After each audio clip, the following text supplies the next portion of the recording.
For almost 20 years, I've been searching for evidence of the miraculous parting of the Red Sea. Now I must find the route that led them there, where Pharaoh trapped Moses and the Israelites.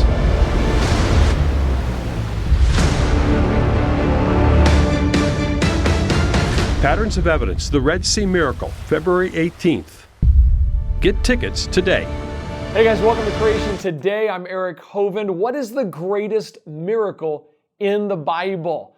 I watched a film recently that comes out on Tuesday, February 18th. You've got to check this film out, and I happen to have our friend and director Tim Mahoney on with us to talk about Exodus Patterns of Evidence, the Red Sea Miracle. Tim, how you doing, sir? It's great to be back on the show again. Yeah, thank you for joining us. I am blown away. This is your third movie coming out in theaters. You keep pounding these things out, and it's even better than ever. I'm really excited. Tell us about it. Well, The Red Sea Miracle is actually the film that I first thought I was making almost 20 years ago. And as you know, when I first started, I went into Egypt, and I was actually told that why search for the route of the Exodus when there's no evidence for the Israelites in Egypt in the first place? And that's the reason why we had to take a pause. And I said, what are you talking about? And I ended up, investigating the existence of the Israelites in Egypt and the conquest of the Promised Land.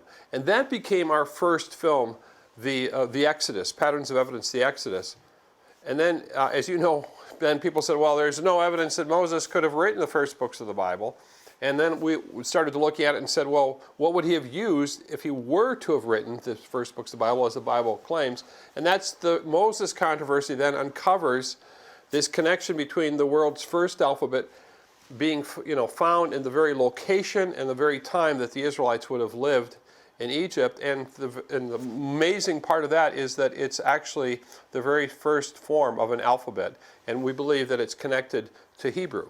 And so now you're coming and you're saying, there's no doubt about it, there was an Exodus. I loved the conclusion of that movie, by the way. If you haven't seen Exodus Patterns of Evidence, or Patterns of Evidence, the Exodus, I'm telling you, you gotta watch that film. It really is good. And then your second one that you just talked about, where alphabet came from, this was eye-opening to me.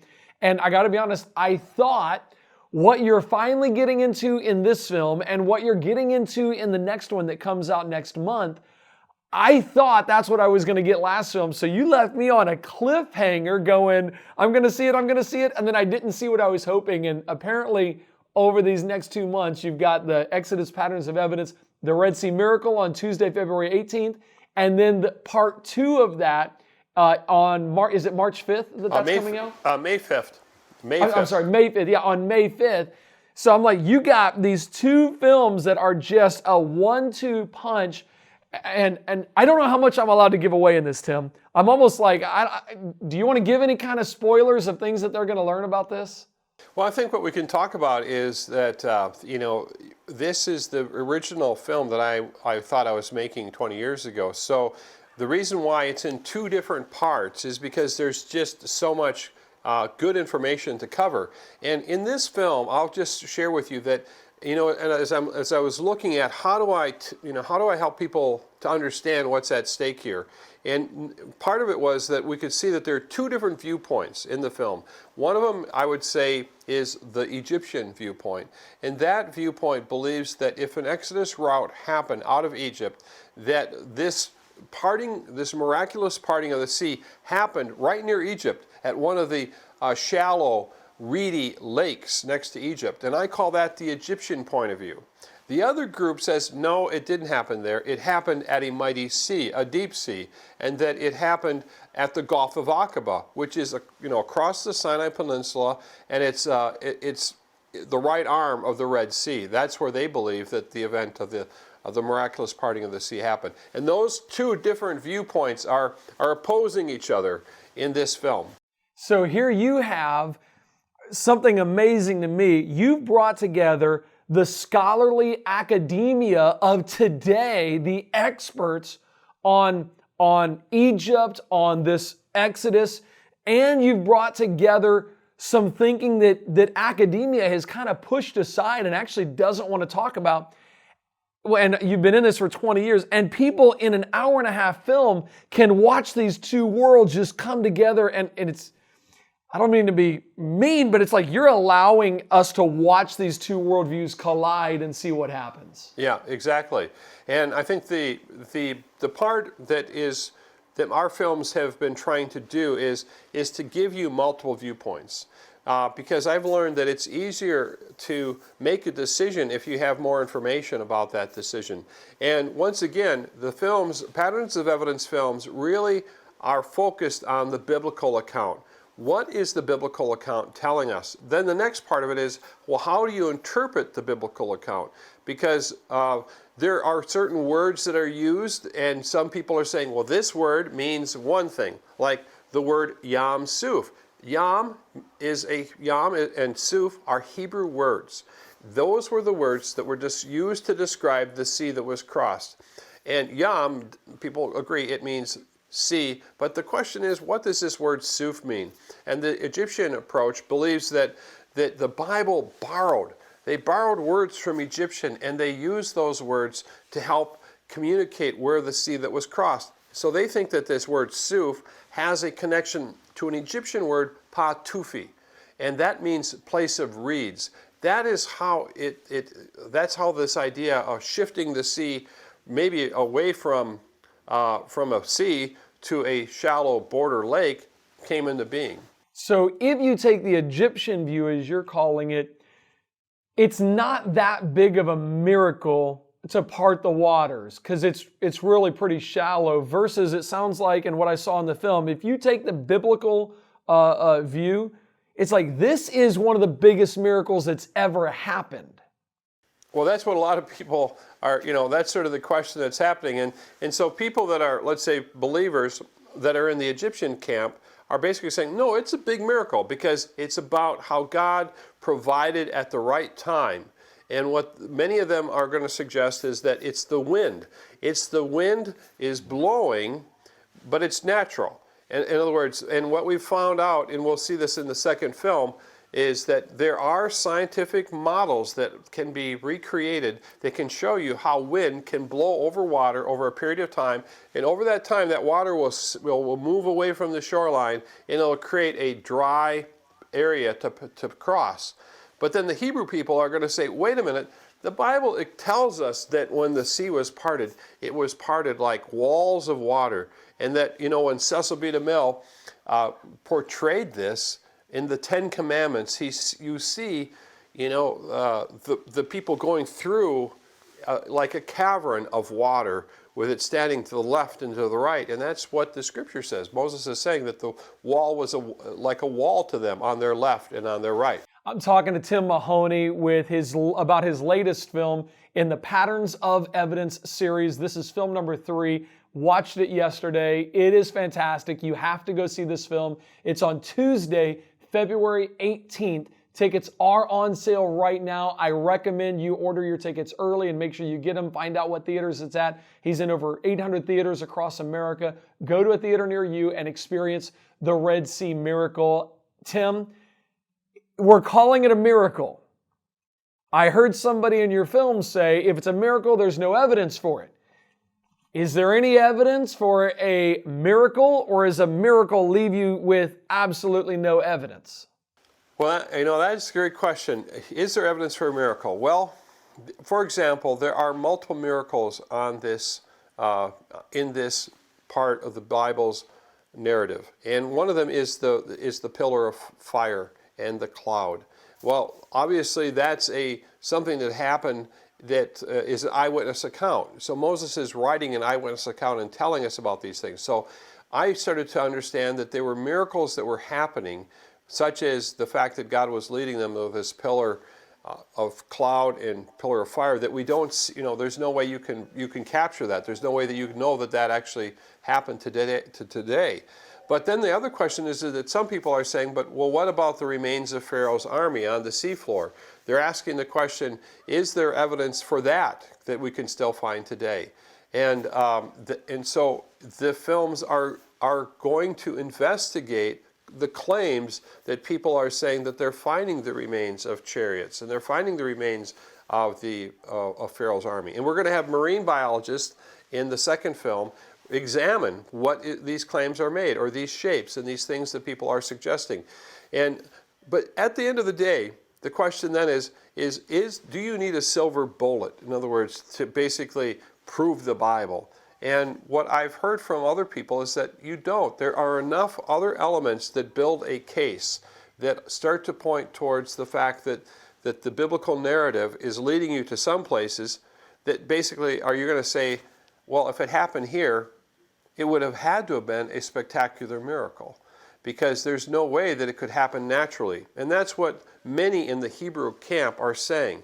They're saying that they believe that if it happened at the Gulf of Aqaba, that there's only one way this could have happened, and that would have been unexplainable by science. It would have been a spectacular miracle. Tim, I don't know how you sit there and talk about this so calmly, knowing what you know and knowing the research that you've done and knowing that there is some incredible information presented in your third and what will be your fourth film. First of all, I'm just thankful that you've persevered and pushed through and put this out there to the world, because it really is amazing what you've put together. The patterns of evidence that you're laying out truly are remarkable. Tell us this, Tim. You spent 20 years on this. You're allowing people to go in an hour and a half. They can pretty much experience your 20 years of research, which I thought was amazing how you packed all of that in, so well edited. What are they going to leave the theater with? What does this film mean for us today? After somebody goes and experiences this on Tuesday night, they're going to walk away, and dads are going to be having conversations with their kids, and moms and dads are going to be having conversation, and friends are going to be having conversations. What all does this mean for us today? Well, in our film, we have a pattern that we're going to be exploring, and the pattern that we're looking at has 6 steps to it. And what people are going to start to understand is the plausibility and the reliability of this pattern that is the biblical account is telling us. And so we're going to talk about a departure point, and we're going to talk about a destination. So you've got a departure point and a destination. In between those 2 points is where the biblical account is happening. It says they left, Ramesses, the area of Ramesses. And one of the things I'm going to share with you is that I'll give you a little bit of a clue. There's an Egyptologist who I interviewed 18 years ago, and he was the one who told me, when I asked him, do you have any evidence for the Exodus and for the Hebrews living in Egypt? And he said, so far, not. So his name is Professor Manfred Bitep, Egyptologist. And in the beginning, he caused, for my own life, a crisis of faith. Well, things have changed, and I meet him in Jerusalem, and he's going to share an amazing, a find, or what he's discovered, and you're going to see. I'm going to we've recreated the whole location where the Israelites would have stayed and the departure place where they would have had. So I'm going to show new evidence that you've never seen before in the departure point. Say that to me, when you're showing the same guy, and again, you can experience this on Tuesday, okay, everybody? You can watch this happen. The same guy that told Tim, no, so far none. We're not seeing the evidence. When you sit down with him 20 years later, and you're actually, I'm going, praise be to God. I'm watching amazing things as you take a guy who spent his life inside of archaeology and research and stuff, now saying things very different than what he said 20 years ago.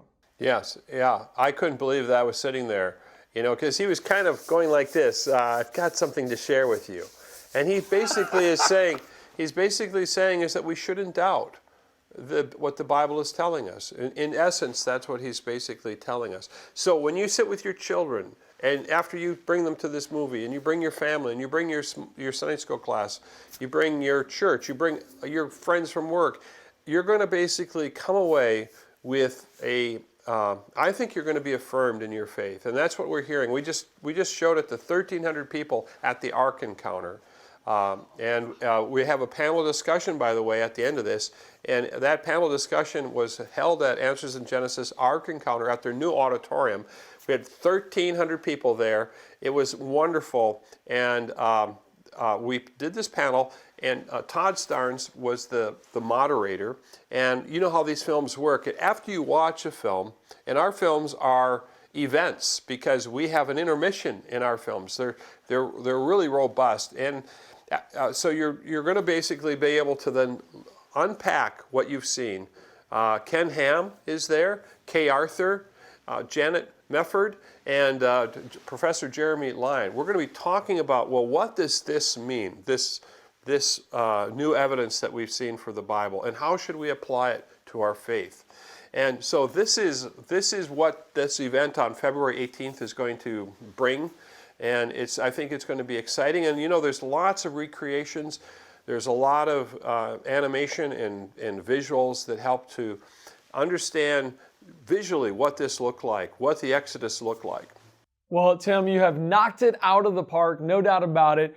I should say God has used you to knock it out of the park, and I'm thrilled that the world is going to get to experience your third film now in the Patterns of Evidence series. They're getting more and more exciting each time. So I echo what you said. What this film will do around the world is influenced by how many of you will go see it on Tuesday night, February 18th. It really will make a big difference. So can you please take your family, take your friends, and turn this evening into an evening that can be, for some people and for some of your friends, a defining moment. You guys have some people that are facing a crisis of faith like Tim faced. And every pattern of evidence that they see put together is going to continue to encourage them. God's word is true. You can trust him with your entire life, with your marriage, with your finances, with everything you go through. You can trust God. So, Tim, thank you for all the work that you and your team have done in putting this film together and letting us go and spend a couple bucks and an hour and a half and just download 20 years of your journey. Is fascinating. Thank you so much. Well, thank you for having me on the program as well. My pleasure. All right, Tuesday, February 18th, Patterns of Evidence, The Red Sea Miracle. I still got the first film in my brain. It burned in there. It was a great film. Go to patternsofevidence.com, patternsofevidence.com. Click Buy Tickets Now to find a theater near you, and make sure you pre-order your tickets before they're sold out.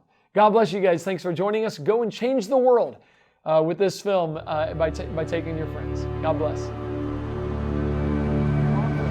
For almost 20 years, I've been searching for evidence of one of the greatest miracles of the entire Bible, the miraculous parting of the Red Sea. Tim, the first question most people ask is, where's Mount Sinai? My first question as a geographer is, where was the sea that was parted and crossed? So what do you think the crossing site, where would that be? Well, for once, I'm going to follow the conventional argument here. When I look at the Exodus story through the eyes of a scientist, then it contains a lot of observations which just make sense to modern science. I think it is possible to demonstrate that it took place in close proximity to Egypt. I know that some people would say, well, there were probably 5,000, maybe 20,000 Israelites. This matter of large numbers is a very, very thorny issue. There has to be enough Israelites in order to make Pharaoh and the rest of Egypt scared. Whether the 10 plagues happened is a miracle.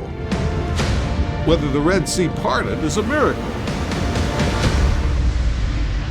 Archaeology cannot prove or disprove a miracle.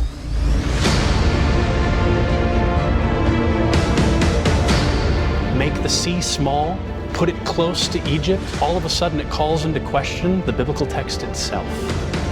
And you cast their pursuers into the depths as a stone into mighty waters. Where were these ancient lakes and what is now all desert? And what sort of people could stand the strength of the wind that would part that depth of water? Nobody could stand and walk that land bridge in that sort of wind. It would be impossible. Why is it important to think about these things? At the end of the day, we're really talking about a miraculous event of unprecedented proportion, of God's miraculous saving power.